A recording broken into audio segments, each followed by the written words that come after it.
حامدا ومصليا اما بعد اعوذ باللہ من الشیطان الرجیم قال النبی صلی اللہ علیہ وسلم من قال لا الہ الا اللہ خالصا دخل الجنہ۔ محترم حضرات، ایک مسلمان کے لیے سب سے اہم چیز کیا ہے؟ سب سے اہم چیز ہے ایک مسلمان کا عقیدہ۔ پہلے نمبر پہ عقیدے کا مطلب کیا ہوتا ہے؟ عقیدے کا مطلب یہ ہوتا ہے عقیدہ توحید اس کا پرفیکٹ ہونا چاہیے، یعنی اللہ تعالیٰ کو جو وہ مان رہا ہے نا، اللہ پر ایمان رکھ رہا ہے، اس ایمان رکھنے میں ذرہ برابر فالٹ نہیں ہونا چاہیے۔ اسی لیے ہم آپ صلی اللہ علیہ وسلم کی زندگی جب دیکھتے ہیں نا، تو نبوت کا ٹائم جو آپ صلی اللہ علیہ وسلم کا ہے وہ 23 سال کا ہے، 23 سال 23 ایئرس، جس میں سے 13 سال ہم کو ملتے ہیں کہ 13 سال آپ صلی اللہ علیہ وسلم نے جو لوگوں کو سمجھایا ہے وہ عقیدے کے بارے میں سمجھایا، توحید کے بارے میں سمجھایا۔ 10 سال اس میں نماز کیسے پڑھنا، روزے کیسے رکھنا، حج، عمرہ، دیگر چیزیں، وہ 10 سال کے اندر بہت ساری چیزیں، لیکن 13 سال تک جس پر آپ صلی اللہ علیہ وسلم نے محنت کیا وہ کیا ہے؟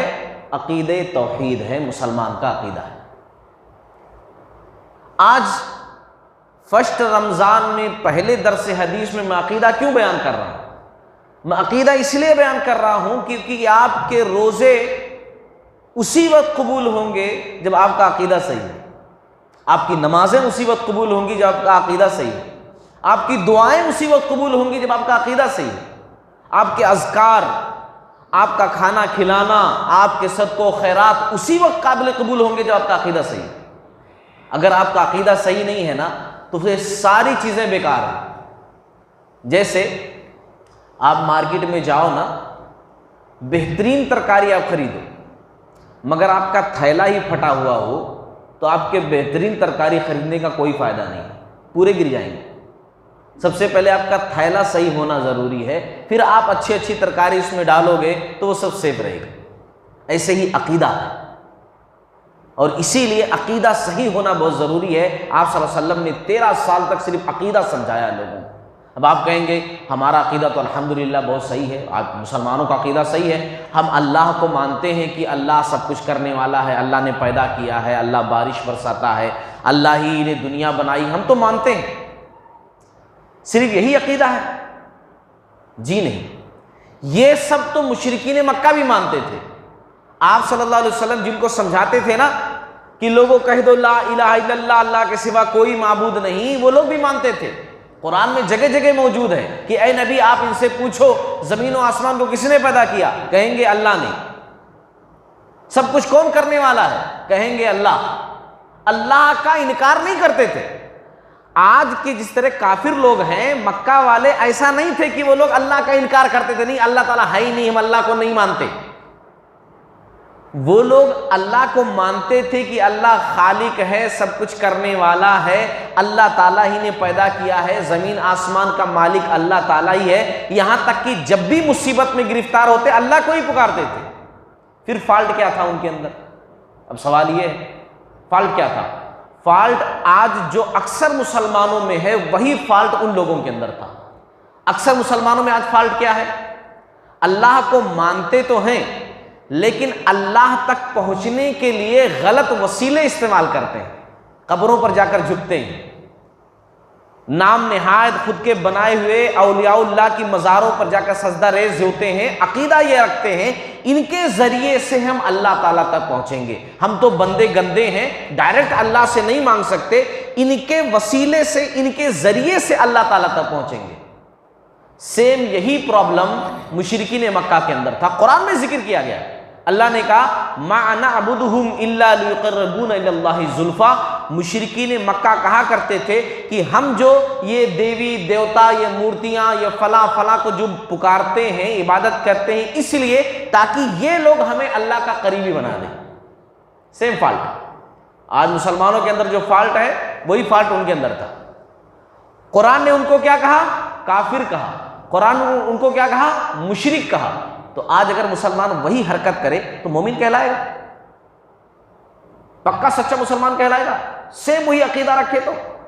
اب آپ ایک اور سوال کریں گے مجھ سے کہ نہیں مولانا، وہ لوگ پتھر کی مورتیوں کو پوجتے تھے، آج جو مسلمان جا کر قبروں پر جھکتے ہیں، سجدہ کرتے ہیں، ان سے مرادیں مانگتے ہیں، ان سے دعائیں کرتے ہیں، وہ اولیاء اللہ ہیں، وہ مطلب ایک نام ہے، اللہ کے ولی ہیں جو مسلمان آج پوجتے ہیں یا جن کا وسیلہ طلب کرتے ہیں.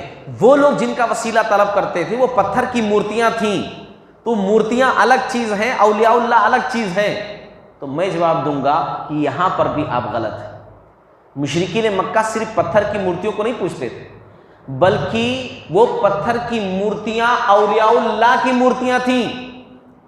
اور وہ اولیاء اللہ کوئی ہمارے جیسے بنائے ہوئے نہیں کہ آپ بول دیا اولیاء اللہ تو ہو گئے، وہ ننگے پیر شاہ صاحب، وہ فلاں بابا تو فلاں بابا، وہ گدھے شاہ تو کتے شاہ، ہمارے بنائے ہوئے نہیں تھے، بلکہ وہ سچ مچ اللہ کے ولی تھے.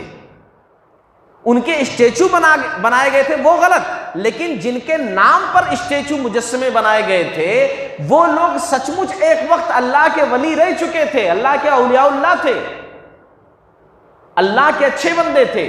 قرآن میں ذکر کیا گیا ود، سوا، یغوث، یعوق، نصر، یہ پتھر کی مورتیاں جو تھیں مشرکین مکہ کے پاس، یہ نوح علیہ السلام کی قوم کے بزرگ لوگ تھے.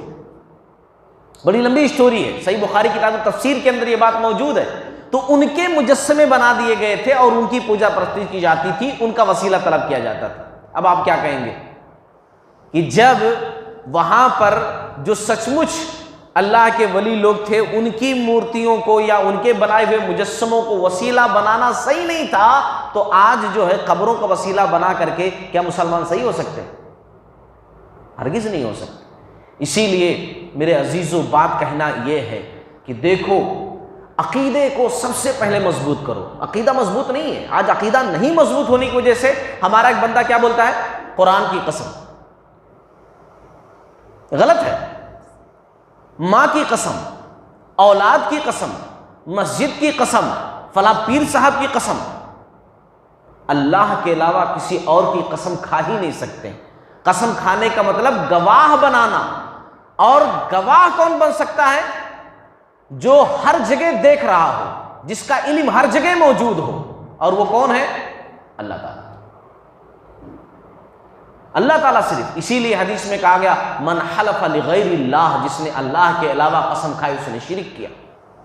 آج عقید توحید ہمارا مضبوط نہیں ہے، تبھی تو اپنے بچوں کے گلے میں ہم لوگ تعویذ ڈال دیتے ہیں. یہ تعویذ کی وجہ سے میرا بچہ صحیح رہے گا. ہاتھ کے اندر کالے دھاگے باندھ لیتے ہیں. عقیدہ کہاں مضبوط ہے؟ جب تک عقیدہ مضبوط نہیں ہوگا تب تک ہماری نماز قبول نہیں، ہمارا روزہ قبول نہیں، ہمارے صدقہ و خیرات قبول نہیں، کوئی عبادت قبول نہیں، کیونکہ یہ تمام کی تمام چیزیں عقید توحید کے بعد، عقید توحید کے بعد. اسی لیے اللہ کے بندوں، اللہ پر اپنا مضبوط ایمان رکھو. یہ ایمان رکھو کہ اللہ ہی خالق ہے، اللہ ہی رازق ہے، اللہ بیٹی بیٹا دینے والا ہے، اللہ بیمار کرنے والا ہے، اللہ شفا دینے والا ہے، اللہ ہی سب کچھ کرنے والا ہے. دعاؤں میں صرف اللہ کو پکارو، حاجات صرف اللہ سے طلب کرو، بیٹا بیٹی صرف اللہ سے مانگو، مشکل کشا صرف اللہ کو سمجھو، غریب نواز صرف اللہ کو سمجھو، امیر نواز صرف اللہ کو سمجھو. تمام چیزوں کا اختیار رکھنے والا اکیلا تنہا اللہ رب العالمین. اللہ رب العالمین کی کسی بھی چیز کو غیر کے ساتھ خاص کر دینا نہیں، فلاں صاحب بھی دے سکتے، غلط. وہیں عقیدہ آپ کا کمزور ہو گیا ہے نا. ہمارے نبی 13 سال محنت کیے، پتھر کھائے، گالیاں سہے اسی عقیدے کے لیے، اور آج ہم لوگ اسی عقیدے کو برباد کر رہے ہیں. بہرحال کہنے کا مطلب یہ ہے کہ آج کے درس میں عقید توحید اگر مضبوط ہو تو میں نے حدیث جو پڑھی ہے نا اس کا فائدہ کیا ہوگا؟ من قال لا الہ الا اللہ خالصا دخل الجنہ، جس نے صدق دل سے عقیدے توحید کو سمجھتے ہوئے، کلمے کے مطلب کو سمجھتے ہوئے لا الہ الا اللہ کہا، دخل الجنہ، تو وہ جنت کے اندر داخل ہوگا، جنت کے اندر داخل ہوگا، گرچہ تھوڑی بہت گناہ اس سے ہو جائیں، گناہ کی سزا وہ پائے گا لیکن پھر بھی جنت میں جائے گا، لیکن عقیدہ اگر مضبوط نہیں ہے تو ہمیشہ کے لیے جہنم کے اندر جائے گا۔ اللہ تعالیٰ ہم تمام لوگوں کو کہنے سننے سے زیادہ عمل کرنے کی توفیق عطا فرمائے۔